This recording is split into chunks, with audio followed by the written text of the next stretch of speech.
চেষ্টা করবেন আপনার কান পর্যন্ত যেন ওই কথাগুলো কখনোই না পৌঁছায়, যে কথাগুলো আপনার অবর্তমানে আপনার সামনে রসগোল্লা সাজা মানুষগুলো বলে বেড়ায়। বিশ্বাস করেন, যদি আপনি একবার বুঝে ফেলেন যে আপনার পিঠ পিছে আপনার একান্ত বিশ্বস্ত মানুষগুলো আপনার সম্পর্কে কি বলে বেড়ায়, তাহলে তাদেরকে ঘৃণা করতেও আপনার ঘৃণা লাগবে।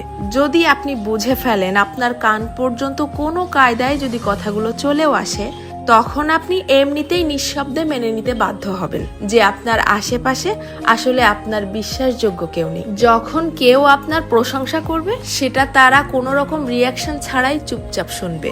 অথচ কেউ যখন আপনার সম্পর্কে খারাপ কিছু বলবে, সেটা দেখবেন যত দ্রুত সম্ভব এরাই মানুষের মধ্যে ছড়িয়ে দিবে।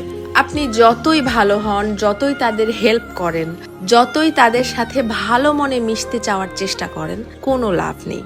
কারণ এরা আপনাকে হিংসা করতেই বেশি পছন্দ করে। আপনার সামনে দেখাবে যে আপনাকে ভালোবাসে, অথচ আপনার পিঠ পিছে আপনাকে প্রচন্ড লেভেলের হিংসা করে। দীর্ঘদিন ধরে সবকিছু জেনেও চুপচাপ সহ্য করতে করতে যখন আপনি তাদের মতের অমিল হয় এইরকম সামান্য দুই একটা কথা বলে বসবেন, তখনই বুঝতে পারবেন তাদের আসল রূপ।